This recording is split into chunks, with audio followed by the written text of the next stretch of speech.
एक छोटे से गांव में जहां हर कोई अपने काम में व्यस्त था, एक लड़का था जिसका नाम था अर्जुन। अर्जुन का सपना था कि वह एक दिन बड़ा आदमी बनेगा, लेकिन उसके पास साधन बहुत कम थे। उसके पिता एक किसान थे और माँ घर में काम करती थी। वे मुश्किल से अपने परिवार का खर्चा चला पाते थे। अर्जुन स्कूल जाना चाहता था, लेकिन उसके परिवार की आर्थिक स्थिति उसे ऐसा करने की अनुमति नहीं देती थी।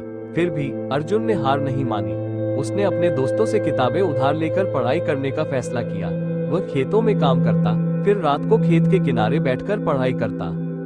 एक दिन गांव में एक बड़ा मेला लगा। वहां एक प्रसिद्ध शिक्षक आए थे। अर्जुन ने उनसे अपने सपने के बारे में बताया। शिक्षक ने कहा, अगर तुम मेहनत करोगे तो कोई भी सपना बड़ा नहीं है। अर्जुन के मन में उस शिक्षक की बात गूंजने लगी। उसने ठान लिया कि वह अपने सपने को पूरा करेगा। अर्जुन ने दिन रात मेहनत की। उसने न सिर्फ पढ़ाई में बल्कि खेलों में भी भाग लिया। उसकी मेहनत रंग लाई और वो कक्षा में टॉप करने लगा। गांव के लोग उसकी प्रशंसा करने लगे। अर्जुन की मेहनत ने उसे एक विशेष पहचान दिलाई। लेकिन सब कुछ आसान नहीं था। एक दिन उसके पिता को एक बीमारी हो गई। परिवार की आर्थिक स्थिति और खराब हो गई। अर्जुन ने सोचा कि अब उसकी पढ़ाई अधूरी रह जाएगी, लेकिन उसकी माँ ने उसे हिम्मत दी।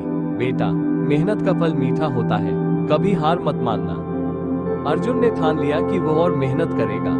उसने गांव में ट्यूशन देने का काम शुरू किया। अपनी पढ़ाई के साथ साथ वह दूसरों को भी पढ़ाने लगा।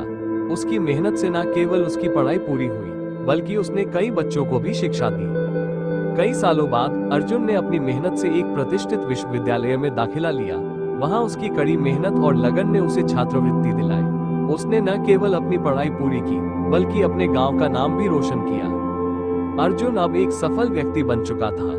उसने अपने गांव में एक स्कूल खोला ताकि वहां के बच्चे भी शिक्षा प्राप्त कर सके। वह हमेशा कहता था, हर समस्या का समाधान होता है, बस हमें मेहनत और धैर्य से काम लेना है। इस तरह अर्जुन की कहानी ने गांव के बच्चों को प्रेरित किया। उन्होंने देखा कि अगर मेहनत की जाए तो किसी भी सपने को सच किया जा सकता है। अर्जुन ने साबित कर दिया कि सच्ची मेहनत और समर्पण से किसी भी बाधा को पार किया जा सकता है। इस कहानी से हमें ये सीख मिलती है कि हमें कभी हार नहीं माननी चाहिए और अपने सपनों की ओर बढ़ते रहना चाहिए। मुश्किलें आएंगी, लेकिन हिम्मत और मेहनत से हम हर मुश्किल को पार कर सकते हैं।